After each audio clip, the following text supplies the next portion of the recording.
Subject deviation కాకుండా నేనేం అవ్వలేదు సార్, ఆయన చెప్పిన దానికే చెప్తున్నా. మిమ్మల్ని అక్కడ కూర్చోబెట్టారు అంటే చెప్తున్నా అధ్యక్ష, ఎక్కువ తేడా ఏం లేదు సార్, మిడిసిపాటు వద్దని చెప్తున్నా సార్. అధ్యక్ష, నీళ్లు, నిధులు, నియామకాలు ఇది మా ఉద్యమ నినాదం. దాన్నే అధ్యక్ష వారు సమాధానం ఎట్లా చెప్తారు చెప్పండి సార్, సమాధానం ఎట్లా చెప్తారు? Leader of the house. Speaker sir, కొంతమంది ఎన్ఆర్ఐస్కి ప్రజాస్వామిక స్ఫూర్తి అర్థము అవగాహన కాదు. మనం ప్రయత్నం చేసినా కూడా వారు తెలుసుకునే ప్రయత్నం చేయరు. ప్రజాస్వామ్యంలో 49కి 0 వాల్యూ ఉంటుంది, 51కి 100% వాల్యూ ఉంటుంది. ఎందుకంటే 51% ఓట్లు, 51% నెంబర్ ఉన్న వాళ్ళు ప్రభుత్వాన్ని ఏర్పాటు చేస్తారు. 49% ఉన్నవాళ్ళు ప్రతిపక్షంగా కూర్చొని ప్రభుత్వం తీసుకునే పరిపాలనలో నిర్ణయాలను, శాసనాలను సహేతుకంగా విశ్లేషించి సలహాలు, సూచనలు ఇస్తారు. సలహాలు, సూచనలు ఒకవేళ ప్రభుత్వము పెడచెవిన పెడితే నిరసనలు, ధర్నాలు, రాస్తారోకలు చేస్తారు. అవసరమైతే ఆమరణ నిరాహార దీక్షలు చేసిన కూడా సందర్భాలు ఉన్నాయి. ఆ స్పిరిట్ను తీసుకోవాలి తప్ప వాళ్ళు 64 ఉన్నారు, మేము 39 మంది ఉన్నాం, మేము అచ్చోసిన ఆంబోతుల్లాగా ఉన్నాం, మేము పోడియంలోకి వచ్చి కుస్తీలు కొట్లాడతాం, ఈ రకమైన భాష వారి గౌరవానికి కానీ ఈ సభను నడిపించుకోవడానికి కానీ సహకరించదు. రెండవ అంశం, పదే పదే గత పాలన గురించి, గత ప్రభుత్వాల గురించి మాట్లాడుతున్నాను. సరే, వారు ఏం మాట్లాడతారో మొత్తం విన్నాక రిప్లై చేద్దాం అనుకున్నాను. కాకపోతే నా రిప్లై కోసం వారు తహతహలాడుతున్నారు. గత పాలనలో యూత్ కాంగ్రెస్ వైస్ ప్రెసిడెంట్గా కల్వకుంట్ల చంద్రశేఖరరావుకు అవకాశం ఇచ్చిందే కాంగ్రెస్ పార్టీ. సింగిల్ విండో డైరెక్టర్గా ఎన్నికల్లో పోటీ చేయడానికి ఇస్తే కాంగ్రెస్ పార్టీ తరఫున నిలబడి ఓడిపోయిందే చంద్రశేఖరరావు. గత పాలనలో ఎంపీగా గెలిపించిందే కాంగ్రెస్ పార్టీ. గత పాలనలో షిప్పింగ్ మినిస్టర్ ఇచ్చిందే కాంగ్రెస్ పార్టీ. ఆ తర్వాత కార్మిక శాఖ మంత్రి ఇచ్చిందే కాంగ్రెస్ పార్టీ. అంతెందుకు ఇక్కడ సభ్యుడు ఉన్నాడు, వారు కూడా వారి కుటుంబ సభ్యులే.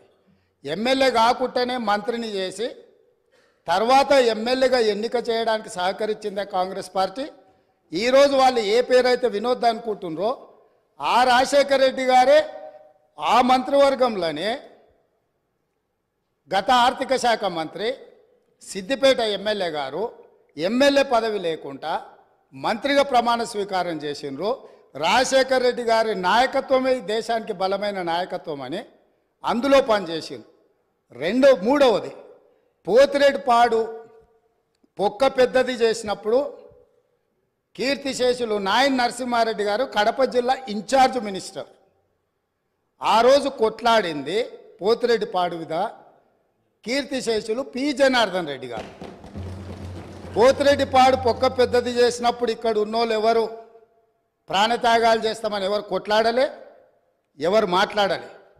సొంత పార్టీ, సొంత ప్రభుత్వం ఉన్న తెలంగాణ ప్రజల హక్కులను భంగం కలిగించొద్దు, కృష్ణానది జలాలలో మా వాటా మాకు ఉండాలి, మా వాటాను ఎవరు తీసుకెళ్ళినా మేము ఒప్పుకోమని కొట్లాడింది ఆనాటి నాయకుడు పి జనార్దన్ రెడ్డి గారు మాట్లాడిండ్రు తప్ప వీళ్ళు కాదు.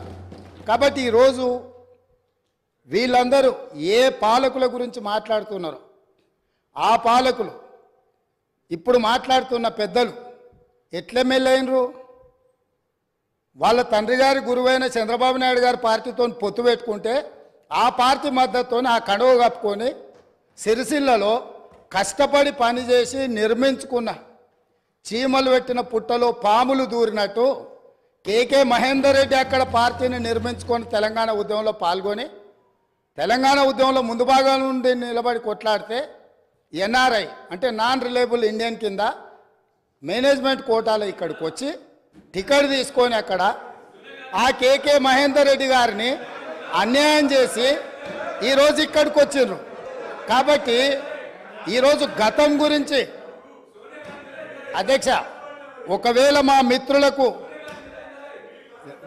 ఒకవేళ వాళ్ళకు అంతగా గతం గురించి చర్చించాలనే ఆలోచన ఉంటే ఒక రోజు మొత్తం తమరు సమయం ఇవ్వండి. తప్పకుండా జూన్ 2, 2014 కంటే ముందు జరిగిన 55 సంవత్సరాల పరిపాలన మీద సంపూర్ణమైన చర్చ ఇక్కడ పెడదాము. ఈరోజు ఇక్కడ జరుగుతున్న